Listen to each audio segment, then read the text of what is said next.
Gitu. Nah kita masuk ke ngomongin soal KIP nih Mas. Nah, ini kan banyak juga yang belum tahu nih tugas, fungsi, dan wewenang dari KIP itu sendiri seperti apa sih gambaran umumnya, bisa dijelaskan?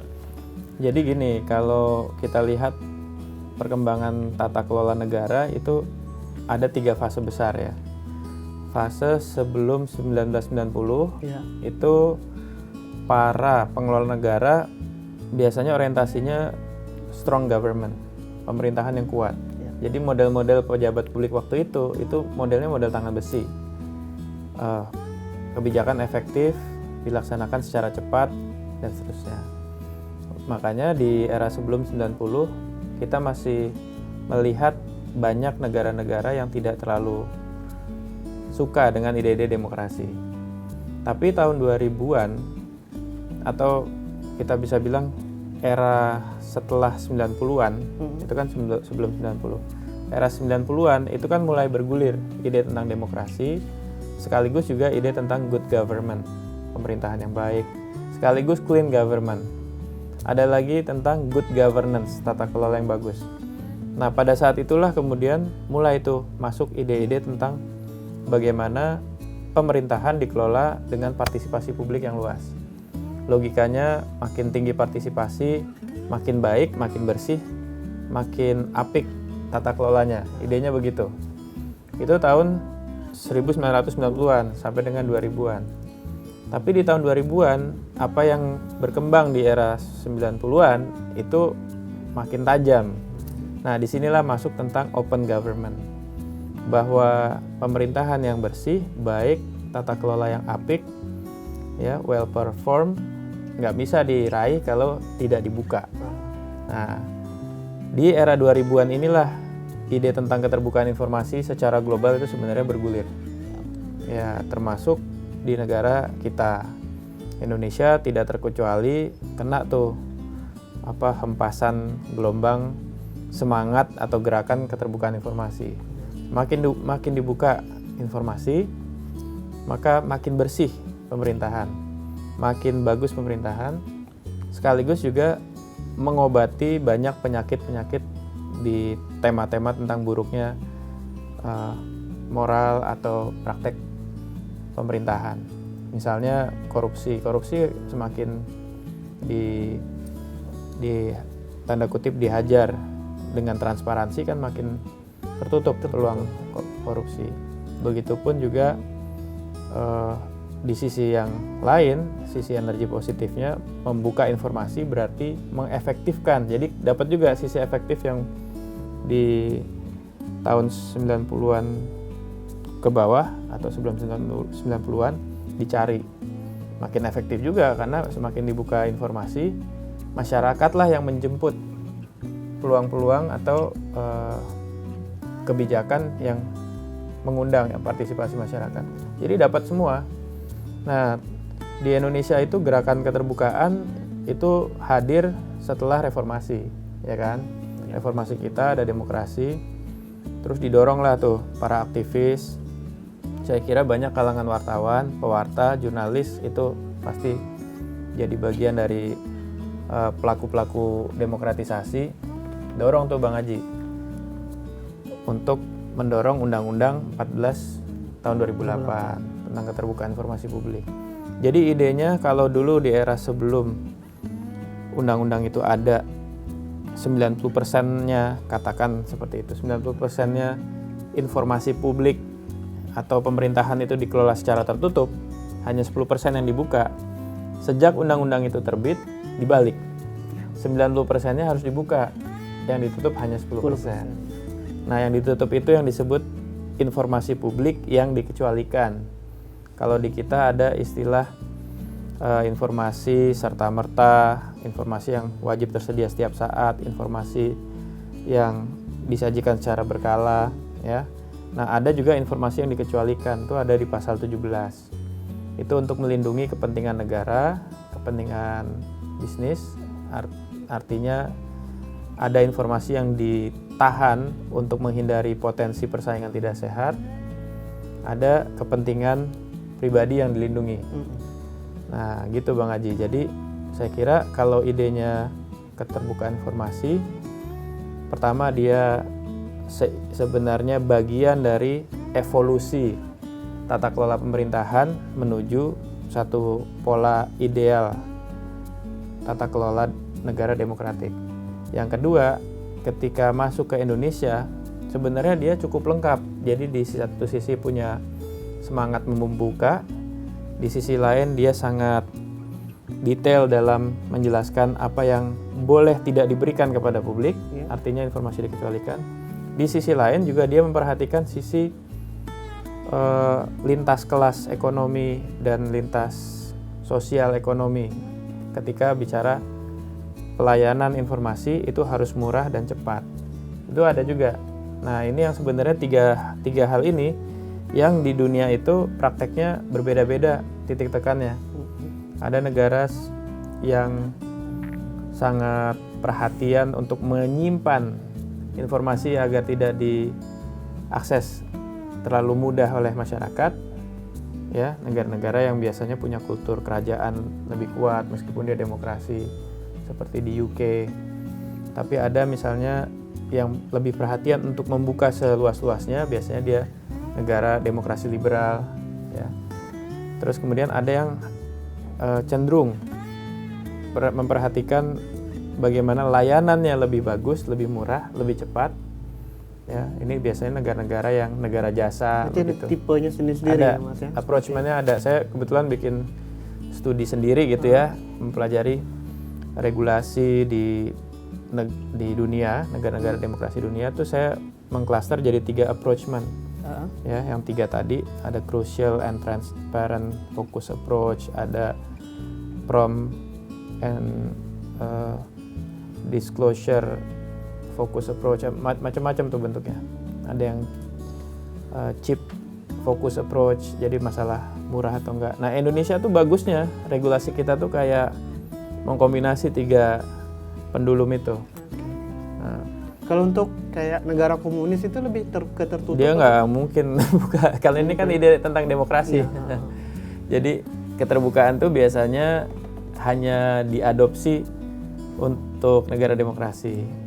Betul tadi Bang Aji bilang kalau komunis gimana? Komunis nggak akan setuju dengan keterbukaan. Berarti dia 10% yang Iya, terbuka. bisa kalau bisa 99% gitu kan, tutup semua. Betul. Nah, Indonesia sebenarnya bisa jadi apa ya, best practice ya, best practice-nya keterbukaan informasi karena dia gabungan 3 pendulum tadi. Gitu. Oke, kalau untuk implementasi program kerja sendiri nih sesuai dengan Undang-Undang 14 2008 itu akan seperti apa sih nanti berjalannya sampai 2025 nanti, Kang Arya? Iya. Kalau saya sampai 2026 ya. 2026. Jadinya nanti 2022 2026. Kalau di KI Pusat atau Komisi Informasi Pusat tadi ini baru aja selesai rapat kerja Komisi 1 dengan Menkominfo beserta lembaga kuasi, salah satunya Komisi Informasi Pusat. Yang kita paparkan itu ada fokus AK4 istilahnya. Ya. Kita menyingkatnya jadi AK4. A-nya itu akselerasi. Akselerasi terhadap apa? Terhadap 3 fungsi atau 3 program strategis utama yang ada di RPJMN, yaitu penyelesaian sengketa informasi. Jadi sedikit footnote, sengketa informasi itu terjadi kalau masyarakat minta informasi dari kementerian, lembaga, atau badan publik manapun, terus nggak dikasih. Nah, itu yang namanya sengketa informasi. Sengketa informasi itu yang larinya ke Komisi Informasi, dan di situ disidang. Nah, Komisi Informasi itu kan fungsinya kuasi yudisial, jadi dia semi peradilan sebenarnya. Nah, karena banyaknya sengketa informasi, kita bertugas untuk menyelesaikan. Nah, itu jadi salah satu target, akselerasi penyelesaian sengketa informasi. Terus juga akselerasi MONEF namanya, monitoring evaluasi seluruh kementerian lembaga termasuk badan publik tingkat nasional. Itu targetnya. Yang ketiga, dari poin A itu adanya akselerasi dalam hal IKIP. IKIP itu produk kita, Indeks Keterbukaan Informasi Publik. Nah, kita targetnya ada peningkatan nih dari keterbukaan informasi publik se-Indonesia. Jadi logikanya indeks keterbukaan itu bukan logika kompetisi. Kalau kompetisi itu kita ranking kayak di Monef. Misalnya seakan-akan ada kompetisi, padahal bukan kompetisi kalau bicara keterbukaan. Kita maunya semua bagus. Gitu. Kalau kompetisi kan nggak apa-apa. 3 juara, yang lain kalah, nggak masalah. Nah, tapi ada tugas kalau IKIP yang terendah kita harus tingkatkan. Jadi ada atensi lebih, pembinaan lebih, pendampingan, kesertaan. Nah, itu akselerasi dari AK4. Nah, yang K4-nya apa? Yang K pertama itu kolaborasi stakeholders untuk menghadapi pemilu, Bang Haji. Oke. Tahun depan tuh tahun pemilu tuh. 2024. 2023-nya. Kan udah mulai jelang pemilu. Jadi kita kolaborasi dengan stakeholders memastikan keterbukaan informasi diperhatikan. Karena hajat hidup orang banyak. Terus keterlibatan duta informasi atau duta keterbukaan informasi dan sahabat keterbukaan informasi. Itu yang kayak kedua. Kayak yang ketiga, kajian tadi yang dibilang Bang Haji, roadmap. Ya, roadmap keterbukaan informasi bukan hanya sampai 2026, tapi sampai dengan 10 tahun ke depan dari 2023. Jadi sampai 2033. Kita mau bikin roadmap tentang keterbukaan informasi. Nah, yang keempat itu tentang kontribusi kita. Tadi kita udah singgung bagaimana peta dunia dan ragam pendekatan yang ada. Kita mau kontribusi tentang praktek Indonesia dalam hal keterbukaan informasi. Mudah-mudahan kita mulai terlibat aktif lagi di forum-forum internasional yang memang concern ke keterbukaan informasi, dan kita bisa menyumbang ke negara-negara demokrasi lain tentang praktek demokrasi dan keterbukaan informasi kita. Gitu Bang Haji. Kan tadi udah disinggung nih sama Mas Arya soal ada persengketaan gitu. Kalau misalnya ada masyarakat yang misalnya meminta informasi ke badan atau ke kementerian, itu apakah keputusan dari KIP ini punya hukum tetap gitu, mengikat gitu, atau bisa? Iya, hukum putusan majelis komisioner kita sebutnya itu mengikat, ya. Jadi keputusan majelis komisioner itu sebenarnya hanya 2. Apakah mengukuhkan sikap badan publik terhadap pemohon, contoh badan publiknya tidak memberikan. Nah, keputusannya itu mengukuhkan atau menguatkan, menyetujui bahwa tidak. Ya nggak apa-apa nggak dikasih, ya, dengan pembuktian yang ada dilihat ya memang nggak pantas dikasih, misalnya gitu.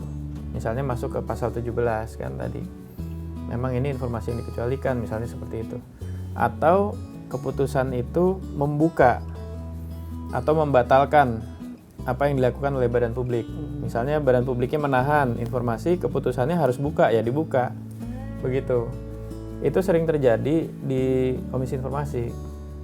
Badan publik yang awalnya tidak membuka diputuskan, ya akhirnya harus buka. Dan itu betul-betul amanat undang-undang. Jadi untuk mematuhi putusan majelis komisioner. Gitu. Kalau untuk keterbukaan informasi publik di negara kita ini, di Indonesia ini, apakah sudah baik atau saat ini masih belum, atau gimana? Kalau ukurannya indeks kita, indeks keterbukaan informasi publik kita sementara ini baru di angka 71. Ini ada juga di pidato presiden ya di tahun kemarin, bahwa indeks keterbukaan informasi publik kita juga dicatat di BPS masih di angka 71. Tahun ini kita target naik ke angka 73. Naiknya itu masih sangat dikit, ya. Tapi diharapkan di tahun 2023 besok, ini kan target ke 2022 ya, yang dari 71 ke 73. Kita bisa lebih akseleratif karena tadi disertai sama program-program tadi. Ada akselerasi PSI, Monef, IKIP. Kalau itu naik, ya sambil sosialisasinya bagus, pasti IKIP-nya juga akan membaik. Ya kita lihat nanti perkembangan 2022 itu sampai nggak ke target 73. Nanti tahun depan berapa kita bikin proyeksinya. Yang jelas KI itu sebenarnya bukan hanya menyelesaikan sengketa, tapi dia juga harus menyertai badan publik untuk menerapkan standar layanan informasi gitu. Kemarin misalnya saya datang ke Kemensos untuk memenuhi undangan, mereka mau di guide penyusunan daftar informasi dikecualikan, contoh. Terus bagaimana comment center yang mereka mau bikin itu bisa jadi salah satu instrumen standar layanan informasi. Ini contoh-contoh aja. Terus ada undangan juga atau permintaan kolaborasi dengan BP POM. BP POM kan juga interaksi sama masyarakat banyak. Ya, ada dari Kementan kaitan sama krisis pangan. Tuh kan kalau udah krisis pangan masuk ke informasi serta-merta. Serta-merta itu harus segera. Saat itu diputuskan, saat itu harus dikasih tahu. Itu kan kalau pangan harga kalau dulu zaman kita kecil kan harga cabai keriting gitu kan berapa itu masuk informasi serta-merta begitu. Nah, jadi yang seperti ini bukan hanya personal approach atau leadership style dari setiap menteri, nantinya itu harus jadi standar layanan. Kan yang saya maksud menteri itu kadang ada menteri yang populis, ada menteri yang aktif di sosmed. Nah, jangan sampai layanan informasi itu tergantung personal leadership style gitu. Tapi ini harus melembaga jadi standar. Itu sebenarnya ide kita, Bang Haji.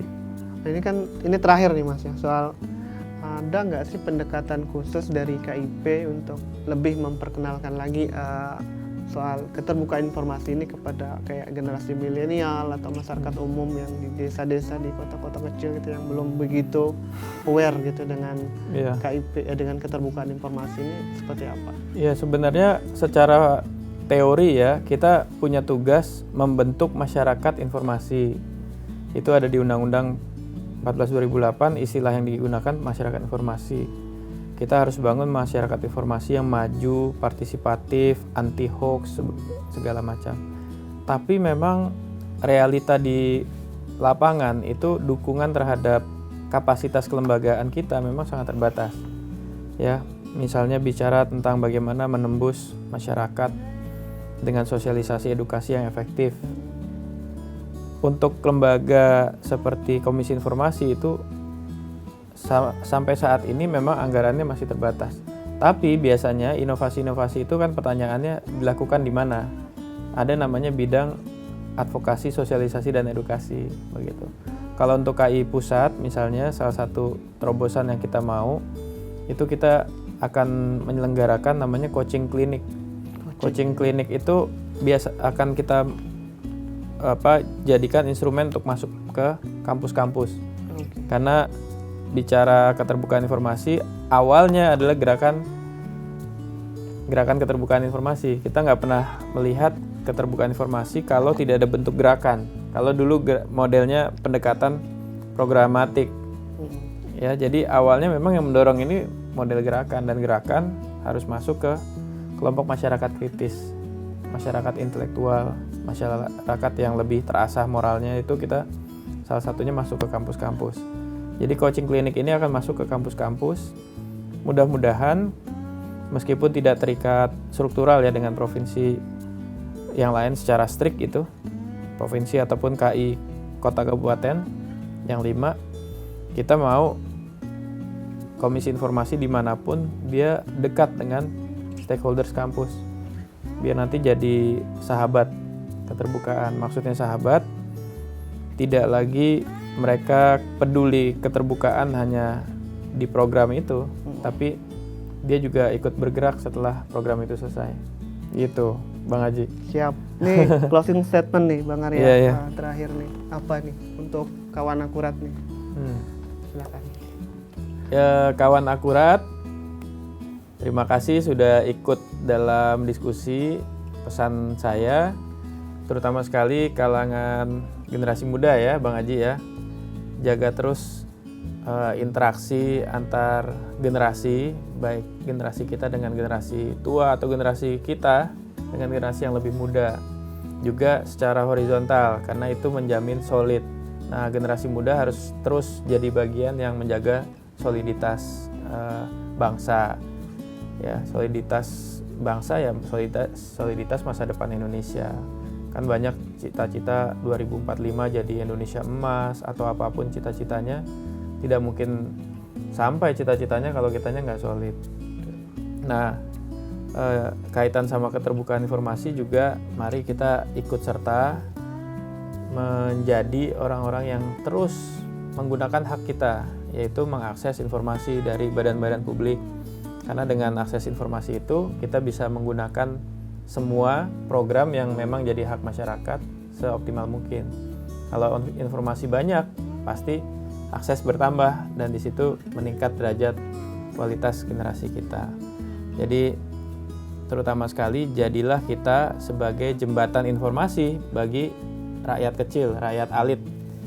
Rakyat alit ini mungkin dia tidak punya energi sebesar ya generasi muda. Nah, generasi muda lah yang bisa jadi jembatan informasinya, akses, lalu kemudian bantu rakyat alit mengoptimalkan informasi tersebut sehingga sama-sama terangkat derajatnya. Ya, kalau pesan saya untuk sesama generasi muda yang sudah dapat kepercayaan di level elit, jadi pejabat ataupun kepercayaan di lembaga-lembaga publik, ya jaga betul amanah, sama-sama kita jaga agar bangsa ini tidak pesimis dengan generasi muda. Jangan jadi generasi muda yang dapat posisi elit terus bikin pesimis. Karena misalnya ada moral hazard personal, ya saya juga menasihati diri sendiri ya. Jadi saya ajak untuk solid alit elit. Jadi jaga solid, peduli kaula alit, wong alit, rakyat kecil, dan jadi elit yang amanah, yang bertanggung jawab. Gitu. Luar biasa sekali, solid alit elit.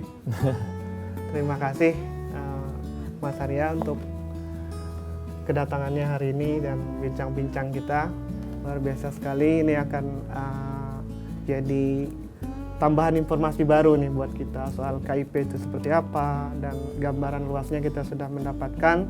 Dan terima kasih, semoga ke depan akan semakin sukses lagi. Selamat bekerja buat Mas Arya, dan sampailah kita di penghujung acara Akurat Talk.